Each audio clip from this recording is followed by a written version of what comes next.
जहाँ भूख और प्यास भी हारी जाए, था ऐसा ही घर घराना नबी का, था ऐसा ही घर। अब आइए हजरात, आपके इलाके की नुमाइंदगी करने के लिए आपके दियार का वह शहीदा नाम अली जनाब जुनैद कबीर साहब, मैं इनसे दरख्वास्त करता हूँ कि आएँ और अपनी मोटिवेशनल स्पीच से हम सामीन को मुस्तफीज़ फरमाएं।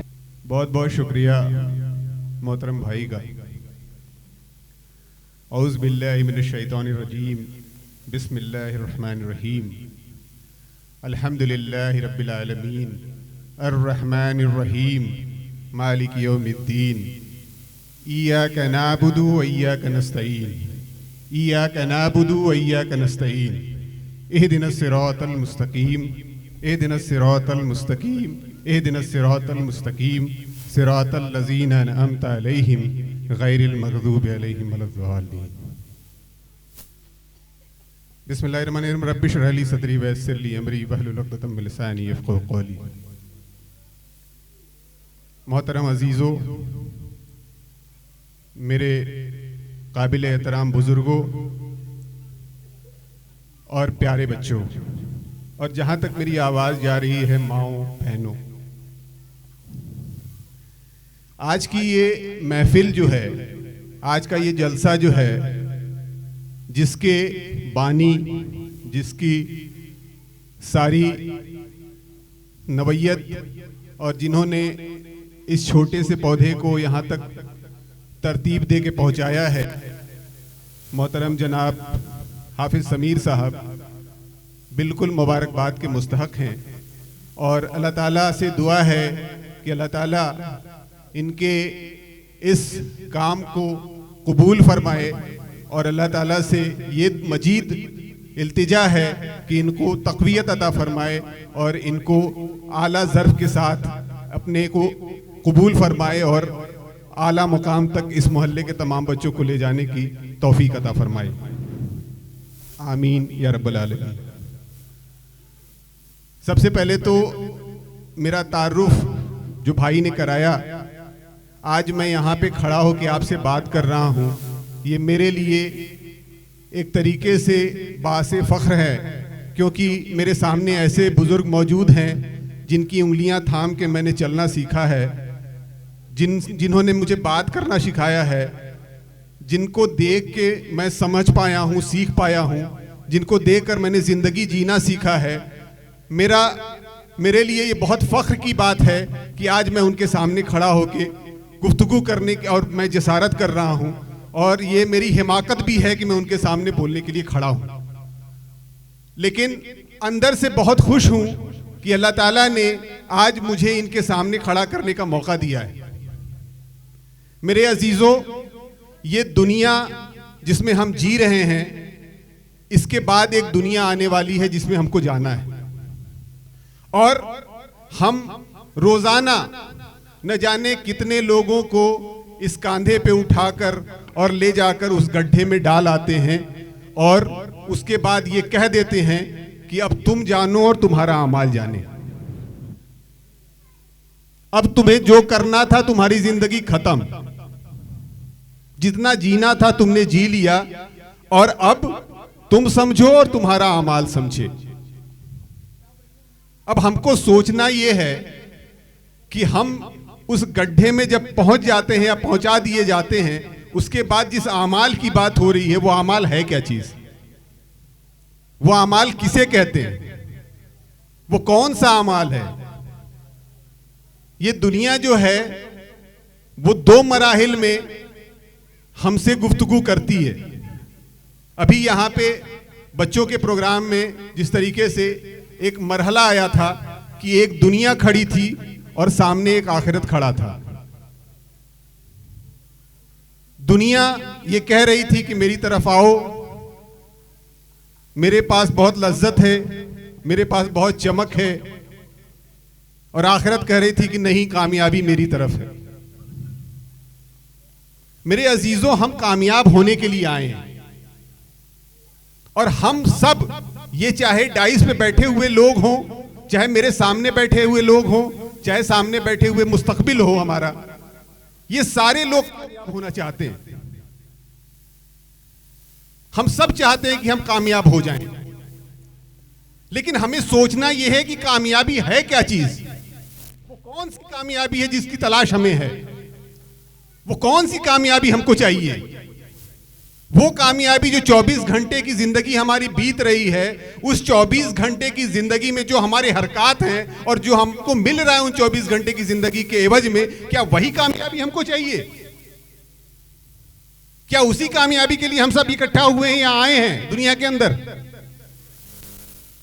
हमने अल्लाह के सामने कोई एप्लीकेशन नहीं दिया था, हमने अल्लाह के सामने कोई रिक्वेस्ट नहीं की थी कि या अल्लाह ताला, या अल्लाह पाक, मुझे दुनिया के अंदर फला गांव में, फला जगह पे, फला माँ बाप के साथ मुझे पैदा कर दीजिए। हमने कोई एप्लीकेशन नहीं दिया था। हमने नहीं कहा था कि अल्लाह ताला से कि हमको धैरौरा में पैदा कर दिया जाए।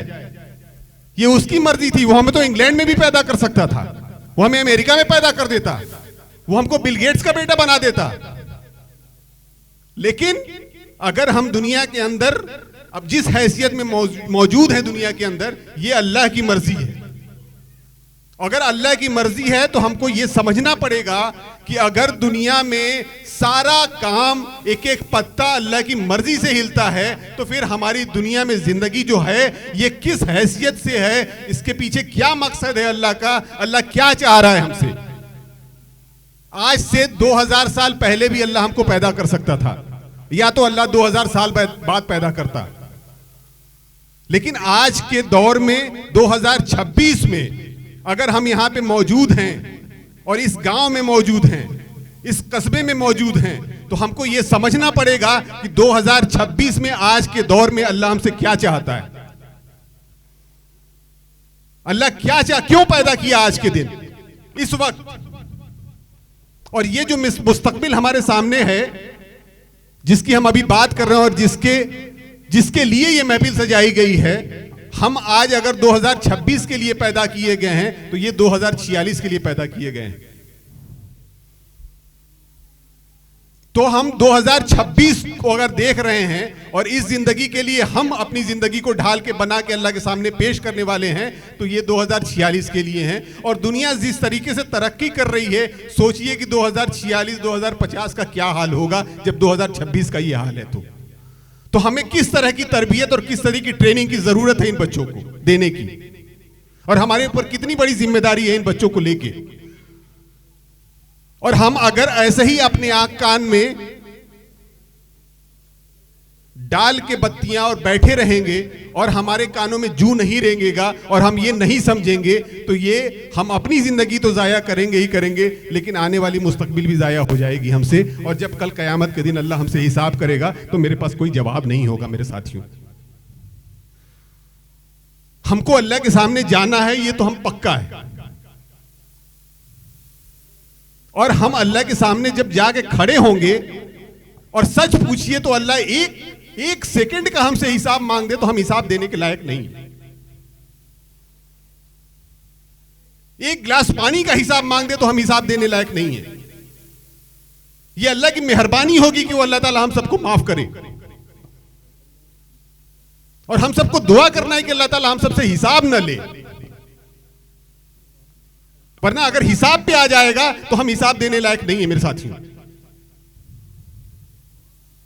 तो अब जितनी जिंदगी बीत गई है वो बीत गई है, जितनी जिंदगी गुजर चुकी उसका हम कुछ नहीं कर सकते। वो दोबारा रीटेक नहीं है, उसमें वो दोबारा हासिल हम नहीं कर सकते कि या अल्लाह हमको वापस कर दे और फिर से उसको सही कर ले। लेकिन मेरे साथियों, मेरे अजीजों, मेरे बुजुर्गों, आप लोगों को देख के हम लोग सीखते हैं, आप लोगों को देख के हम लोग पनपते हैं, बड़े होते हैं। अब हमारी और आपकी ये मिल के जिम्मेदारी है कि अपनी जिंदगी को अल्लाह के मुताबिक ढालने के साथ साथ इन बच्चों के मुस्तकबिल को हम कैसे संवार सकते हैं, ये हमारी जिम्मेदारी है। और हमने एक जगह बड़ी अच्छी बात पढ़ी कि जिस दिन आपके घर में कोई बच्चा पैदा होता है ना, उस दिन आपके घर में एक सीसीटीवी कैमरा लग जाता है। जिस दिन आपके घर में कोई बच्चा पैदा हुआ, उस दिन घर समझिए कि आपके घर में एक सीसीटीवी कैमरा लग गया और आपकी एक एक हरकत रिकॉर्ड की जा रही है, आपकी एक एक एक्टिविटी उसके जहन में रिकॉर्ड हो रही है, वो आपसे सीखता है। इंसानी बच्चा ही सिर्फ ऐसा बच्चा है जो अगर इंसान के माहौल में न रहे, उसको इंसानी तरबियत न दी जाए तो वो सरवाइव नहीं कर सकता, वो बढ़ नहीं सकता। इसके अलावा जितने मखलूक हैं अल्लाह ने पैदा किए, अगर बकरी का बच्चा पैदा होता है तो वो 1 घंटे में बकरी की तरह से बोलने शुरू कर देगा और चलना शुरू कर देगा। लेकिन इंसान को तरबियत की जरूरत होती है, इंसान को ट्रेनिंग की जरूरत होती है, तब जाके वो इंसान बनता है। और दुनिया की सबसे बड़ी फैक्ट्री वो है जिसमें इंसानों की तरबियत की जाए, इंसानों को बनाया जाए। और अल्लाह का एहसान है, हाफिज समीर साहब का मैं शुक्रगुजार हूं कि इन्होंने जिस मेहनत के साथ इन बच्चों को संवारने की कोशिश की है, वाकई ये दुनिया की सबसे बेहतरीन फैक्ट्री है जहां पे इनको संवारा जा रहा है। और अब हमारी आपकी जिम्मेदारी है कि उनका कैसे हम साथ दें, कैसे उनका साथ निभाएं। तो इन बच्चों की जिम्मेदारी हमारे ऊपर है मेरे साथियों, मेरे बुजुर्गों, मेरे अजीजों। अपनी जिंदगी को हमको बनाना है और इन बच्चों को संवारना है। और इन बच्चों को कैसे संवारेंगे, उसका एक ही फार्मूला है, सिर्फ एक फार्मूला है कि हम इनको जैसा बनाना चाहते हैं वैसे खुद बन जाएं, और कोई रास्ता नहीं है। इनसे कहा जाएगा मोबाइल ना देखो और हम खुद मोबाइल देखेंगे तो ये कभी नहीं छोड़ेंगे। हम कहेंगे इनसे कि बेटा दीन पे चलना बहुत जरूरी है, कल अल्लाह के सामने पेश होना है और कल तुमको अल्लाह के सामने जवाब देना है, और ये सारी बातें हम उनको सिखाएं और खुद ना वैसे हों तो इनको कुछ नहीं समझ में आएगा मेरे साथियों। अगर इनको हमको समझाना है तो खुद अपने आप को वैसा बनाना पड़ेगा। और हर आदमी अपना खुद मुहासबा कर सकता है, अपनी एनालिसिस कर सकता है और अपने को चेक कर सकता है कि अल्लाह और उसमें क्या रिश्ता है। मेरे साथ में रहने वाली मेरी अहलिया, मेरे साथ पलने वाले हमारे बच्चा, वो उसका रिश्ता अल्लाह से कैसा है मैं नहीं बता सकता हूं, सिर्फ वो बता सकता है और अल्लाह बता सकता है। तो हर इंसान, चाहे वो डायस पे मौजूद हमारे उलमा कराम हो, चाहे मैं हूं, चाहे आप सब हो, हम सब को अपने ताल्लुकात अल्लाह से मजबूत करने की जरूरत है। हम सारी मेहनत आजकल जो हो रही है, स्कूलों में जो बातें हो रही हैं, जिस पे मेहनत किया जा रहा है, वो मेहनत ये हो रही है कि किस तरीके से अपनी शख्सियत को संवार लिया जाए, अपनी पर्सनालिटी को डेवलप कर लिया जाए। लेकिन अफसोस की बात है कि हमें पर्सनालिटी काम नहीं आएगी मेरे साथियों, हमें कैरेक्टर काम आएगा। मामला तो अंदर का है, मामला जाहिर कुछ भी नहीं है। हम लाख कह दें ला इलाहा इल्लल्लाह मुहम्मदुर रसूलुल्लाह, बात अंदर नहीं घुसेगी, बात नहीं बनेगी। खुदा की कसम बात नहीं बनेगी। लाख जाके मस्जिद में टक्कर मार आए, पता चला आज हालात क्या है मेरे साथियों कि भाई से मेरी नहीं बनती है और हम तहज्जुद गुजार हैं, हम लोगों का हक मार के बैठे हैं और हम अल्लाह वाले बने हुए। ऐसे अल्लाह वालों की अल्लाह को जरूरत नहीं है मेरे साथियों। मैं बहुत कड़वी बात, बहुत सीधी बात कर रहा हूं, लेकिन ये हमको आपको समझना पड़ेगा कि अगर दुनिया के हम अंदर आए हैं तो हम क्या उस मकसद के साथ अपनी जिंदगी बिता रहे हैं जो अल्लाह हमसे चाह रहा है। अगर नहीं बिता रहे हैं तो हमको समझने की जरूरत है। और कब किसका बटन दबेगा ये अल्लाह जानता है, हम नहीं जानते। कब किसका स्विच ऑफ होगा वो उसके हाथ में है। वो एक झटके में स्विच ऑफ करेगा और सारी चीजें, सारी प्लानिंग धरी की धरी रह जाएगी। तो हमको जब तक हमारा होश सलामत है, जब तक आंख कान नाक सलामत है, जब तक चीजें हमारे सामने दिख रही हैं, ये अल्लाह का एहसान मान के हमको ये सोचने की जरूरत है कि क्या हमारी जिंदगी वैसे गुजर रही है कि नहीं गुजर रही है। अगर नहीं गुजर रही है तो ये सोचने की जरूरत है कि कैसे गुजरेगी। बातें करेंगे तो बहुत ज्यादा बातें होंगी, बस एक किस्सा सुना के छोटा सा, उसके बाद गुफ्तगू खत्म करता हूं। एक मुल्क है जिसका कानून ये है कि वहां पे 1 जनवरी को अगर कोई भी इंसान उसकी सरहद में दाखिल होता है तो उसको वहां का बादशाह बना दिया जाता है। और ध्यान से सुनिएगा, इसके बाद आप ही से सवाल करूंगा मैं। उस मुल्क में ये कानून है कि उसकी सरहद में अगर कोई भी इंसान पहली तारीख को दाखिल हुआ तो उसको वहां का बादशाह बना दिया जाता है, और उसके बाद दिसंबर के महीने के आखिरी दिन उसको ले जाके किसी जंगल बयाबान में छोड़ आते हैं, किसी टापू पे छोड़ आते हैं जहां से वो लौट के नहीं आता है। इत्तफाक ऐसा हुआ कि एक साल एक चरवाहे का बेटा अपनी रेवड़ को ढूंढते हुए उस सरहद में दाखिल हो गया, और वहां वाले उसको पकड़ लिए और कहे कि भाई तुमको तो बादशाह बनना है। और वो जाहिल, बिना पढ़ा लिखा, बकरी चलाने वाला लड़का चौंक गया कि हमको बादशाह बनना है, ऐसा कैसे हो सकता है। कहे नहीं, हमारे मुल्क का कानून यही है कि आप जो है पहली तारीख को पहले शख्स हैं जो सरहद में दाखिल हुए तो आपको बादशाह बनना है। अब यह है कि उसको पकड़ के जब उस शूरा कमेटी के सामने ले जाया गया जो फैसला करती थी कि बादशाह बनाने के लिए, तो उसने कहा कि भाई हमारे कानून के हिसाब से आप चाहे पढ़े लिखे हो, चाहे जाहिल हो, चाहे आपको कुछ ना आता हो, चाहे अनपढ़ हो, लेकिन बादशाह तो आप ही को बनना है। और कानून के हिसाब से उसको बादशाह बना दिया गया। बेचारे को कुछ पढ़ा लिखा तो था नहीं, समझ में नहीं आया क्या करना है, कैसे करना है। 2-4 दिन बीता ऐसे ही, काम बिगड़ने लगे सारे। तो उसने मशवरा किया वजीर से कि भाई ऐसे तो काम नहीं चलेगा, मुल्क तो बर्बाद हो जाएगा। एक काम करिए आप कि हमको जरा पिछले वाले बादशाह से मिलवाइए ताकि हम उनसे मशवरा कर सकें कि काम कैसे होता है। तो उसने कहा कि लगता है आपको कानून पूरा पता नहीं है। वो तो अब शायद होंगे भी नहीं। अब उनको जहां छोड़ के आते हैं ना, वहां से वो लौट के नहीं आते, या तो भूखे प्यासे मर जाते हैं या तो कोई जंगली जानवर खा जाता है। तो कहे अच्छा। अब उसकी और नींद उड़ गई कि अब ले दे के 1 साल की जिंदगी है।